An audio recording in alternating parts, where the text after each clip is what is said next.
Okay, so we're all out here. We are very happy to report that this incident involving an active shooter inside the Mercy Southwest here has been unfounded. We want to report that there were no injuries to anyone located inside. There was no evidence of any shots fired of any kind inside the hospital, and everybody has been safely accounted for.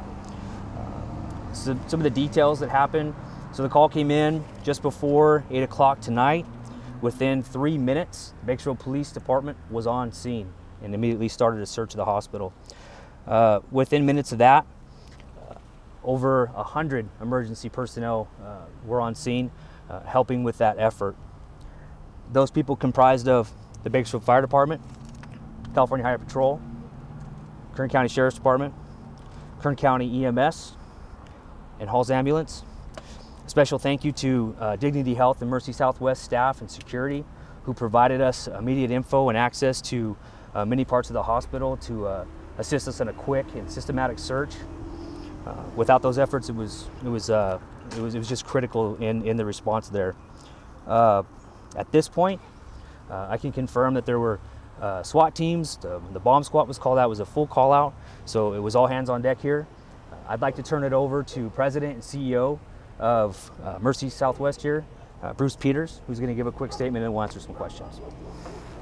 Okay, I'm Bruce Peters, president of Mercy Southwest Hospital, and unfortunately I'm being rained on at the moment, but first thing I want to do is I want to thank all the agencies that came out and helped us tonight: BPD, CHP, Hall Ambulance, City Fire, Kern County Sheriff's helicopter was around us as well.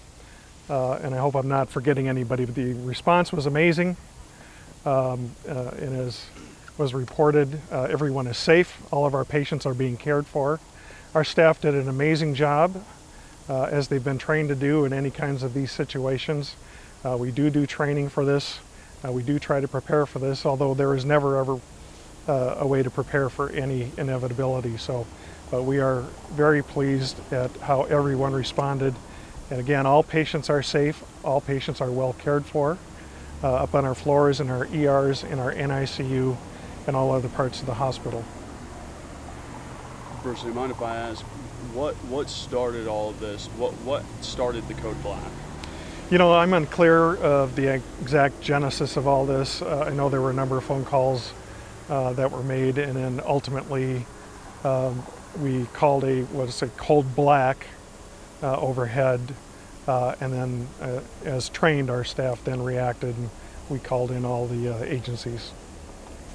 Was this training that was implemented after the Heart Hospital shooting in December? We have been doing this training for many years because of various incidents around the country.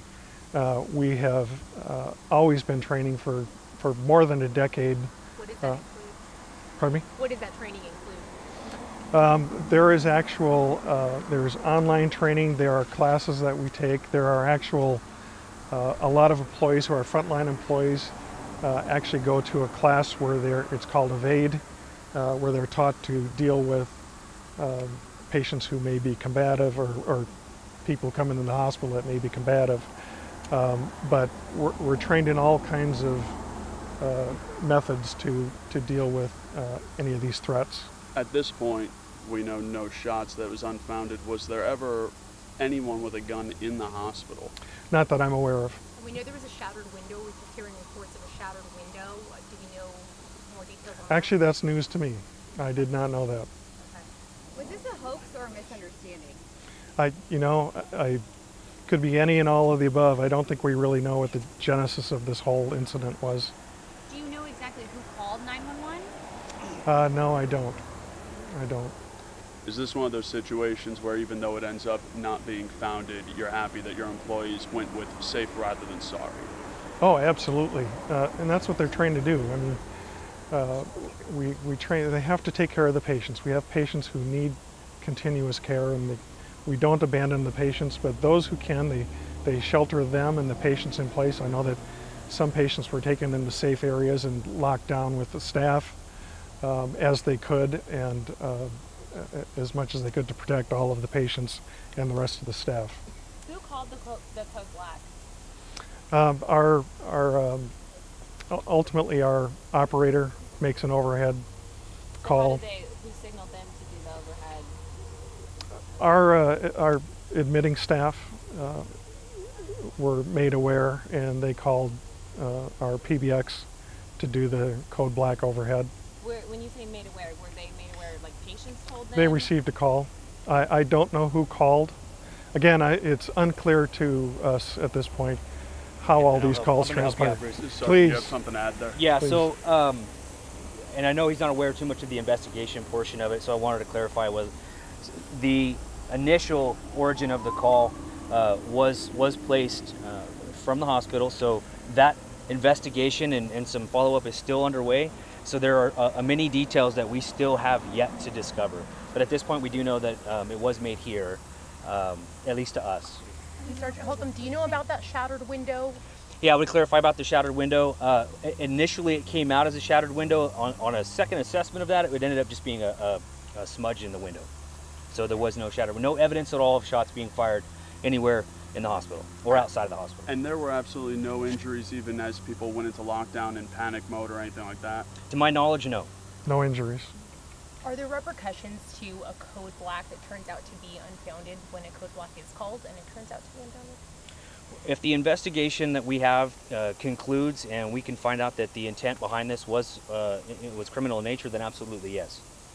Sergeant Holcomb, we heard pretty specific information on the scanner. I mean, we were hearing what people thought was the, possible intent of the shooter, a name. I mean, how did all of that come to be?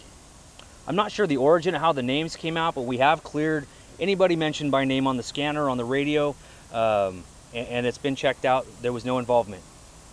And it's unclear if it was a patient who initially reported this or if it was an employee? At this point, I don't have that information. Oh, I'm sorry, reported it to the BPD? Yes. I believe it was an employee that reported it to us. About what time was it? It was 7:57 is when we got the call into the Bakersfield Police Department. And we don't know who reported it to that employee? That is still under investigation. I don't have the information for that right now. Do you know how many BPD officers, how many firefighters respond? I know there were a ton out here. Yeah, I in my estimation, just looking around, we didn't keep track, or at least I haven't seen anybody keeping track, but there was probably well over 100 emergency personnel, which included halls, CHP, the fire personnel. Of course, you guys saw the helicopters, so we thank the Kern County Sheriff's Department. But yeah, all those agencies responded for the effort. Yeah, I would say at least 100. It seemed to be a heavier presence than for the Heart Hospital shooting. Were there any details that you guys learned that led to that, really, really heavy presence? I'm not sure of the response that we had to the Heart Hospital. I wasn't part of that investigation. However, I know we were able to, at least in this case, I don't know what happened in that case, we were able to populate this visible area for the media. I don't know if that was part of the issue for the last time, but I do know there was a heavy response to both emergencies because they were both taken as serious. The Heart Hospital shooting was just a few months ago. Like, this is now the second shooting, alleged shooting, in less than a year at a hospital. I mean, what does the community need to know about our Bakersfield Hospital? Well, first and foremost, there was no shooting tonight. I want to make sure that's absolutely clear. This is a report that we responded to of an active shooter, the origin of which is still under investigation.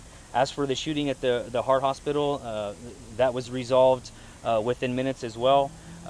As for the citizens of Bakersfield, as far as you saw the response that you have for any kind of active shooter in both cases was swift, and the investigation was thorough. And today you saw excellent cooperation between not only the emergency personnel that were on scene, but with hospital staff and what they've been trained to do. Sergeant, at this point you were saying you don't know if it's a hoax, a prank, or a sincere concern. What are your steps to figure out what it was? Well, at this point, the investigators are going to have to meet together and investigate the origin of the initial call and go backwards from there. It's just going to be a standard investigation as far as all of the techniques that we would have to employ, so we would use them. Do you know how many rooms were cleared? I don't have a number of any kind of rooms cleared. It's important to notice too that when an active shooter in a hospital, there was a number of personnel that were secured in place to sustain the necessary services for the hospital as well. Do you know how many people were inside? I don't have a number of people. That probably would be something we'd have to get at a later time. Thanks, Sergeant. Okay?